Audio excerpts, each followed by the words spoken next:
Eder, Mek, Pallister. Sono due telefonate importanti che tra Liliana e Claudio sono state fatte in dicembre, una il giorno 9 di 12 minuti e una del giorno 13 di 16 minuti.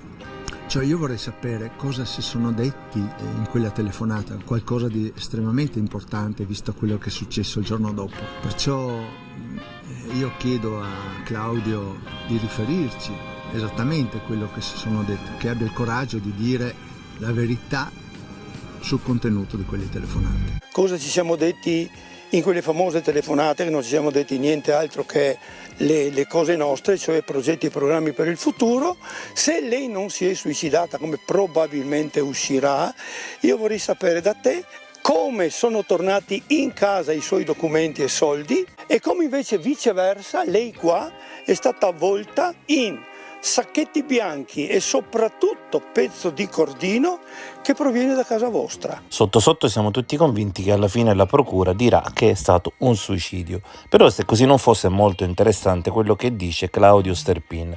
Ci sono degli elementi sulla scena del crimine riconducibili in modo univoco alla casa di Liliana e Sebastiano. Questo che vuol dire che in caso di suicidio chiaramente Liliana ha portato queste cose con sé, ma basterebbe che l'autopsia nuova riuscisse a stabilire che non si tratta di suicidio per inguaiare sostanzialmente Sebastiano Visintin, perché se quelle cose da casa sua non le ha prese Liliana, la prima persona che può averle utilizzate e trasportate è proprio il marito, ovvero l'unico che aveva accesso a quella casa. Probabilmente è proprio per questo che Sebastiano ci dice tutti i giorni che quella casa invece era un porto di mare in cui passava Gabriella, in cui passavano i parenti, proprio per farci credere che chiunque avesse accesso a quei cassetti. Poi i nostri personaggi si chiedono i contenuti delle telefonate. C'è forse un autentico mistero dietro la chiamata del 9. Liliana infatti risponderebbe a questa chiamata da Pordenone e il suo secondo telefono però non sarebbe lì con lei, ma la cosa bella è che non sarebbe nemmeno a casa. Una cella infatti lo localizzerebbe sì a Trieste, ma non in via Verrocchio. Quindi la domanda lecita è anche chi